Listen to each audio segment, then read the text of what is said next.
Hi, ನಾನು ನಿಮ್ಮ Rosa Gowda. ಎಲ್ಲರಿಗೂ ಉಗಾದಿ ಹಬ್ಬದ ಶುಭಾಶಯಗಳು. ಸಿಹಿ ಕಹಿ ಎರಡೂ ತಿಂದು ವರ್ಷ ಎಲ್ಲರೂ ಚೆನ್ನಾಗಿ ಸಂತೋಷವಾಗಿರೋಣ.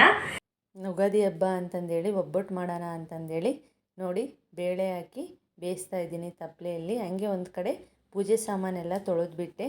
ಪೂಜೆಗಾದರೆ ನೋಡಿ ಈ ಥರ ಅಲಂಕರಣೆ ಮಾಡಿದ್ದೀನಿ. ನನಗಾದರೆ ತುಂಬಾ ಇಷ್ಟ ಪೂಜೆ ದೇವ್ರನ್ನ ಅಲಂಕರಣ ಮಾಡೋದು ಅಂದರೆ ತುಂಬಾ ಇಷ್ಟ. ನೋಡಿ ಎಷ್ಟು ಚೆನ್ನಾಗಿ ಅಲಂಕರಣೆ ಮಾಡಿದ್ದೀನಿ. ಲಕ್ಷ್ಮಿ ನೋಡ್ತಾ ಇದ್ದರೆ ಇನ್ನೂ ನೋಡಬೇಕು ಅನ್ನಿಸುತ್ತೆ, ಅಷ್ಟು ಚೆನ್ನಾಗಿ ಕಾಣ್ತಾ ಇದ್ದಾಳೆ ನೋಡಿ.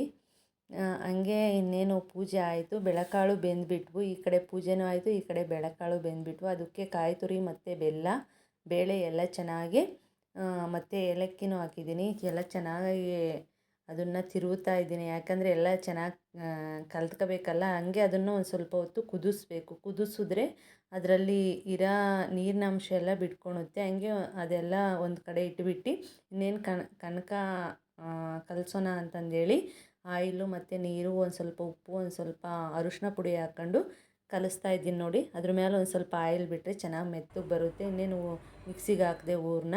ಈಗ ನೋಡಿ ಈ ಥರ ಬಂದಿದೆ ಒಬ್ಬಟ್ಟು. ನನಗಾದರೆ ತುಂಬಾ ಇಷ್ಟ ಅಡುಗೆ ಮಾಡೋದು ಅಂದರೆ. ನೋಡಿ ಎಷ್ಟು ಚೆನ್ನಾಗಿ ತೊಟ್ಟಿದ್ದೀನಿ. ಇದಾಗಿತ್ತು ಗಾಯ್ಸ್ ಇವತ್ತಿನ ವಿಡಿಯೋ. ನಿಮಗೇನಾದರೂ ನನ್ನ ವಿಡಿಯೋ ಲೈಕ್ ಆದರೆ, ಇಷ್ಟ ಆದರೆ ಪ್ಲೀಸ್ ಕಾಮೆಂಟ್ ಮಾಡಿ ಮತ್ತು ಲೈಕ್ ಮಾಡಿ. ಇನ್ನೂ ಆದಷ್ಟು ಒಳ್ಳೊಳ್ಳೆ ವಿಡಿಯೋ ನಿಮ್ಮ ಹತ್ರ ಶೇರ್ ಮಾಡ್ಕೊತೀನಿ ನೋಡಿ. ಈ ಥರ ಇವತ್ತು ಉಗಾದಿ ಹಬ್ಬಕ್ಕೆ ರೆಡಿಯಾಗಿದ್ದೆ. All of you bye, good night, happy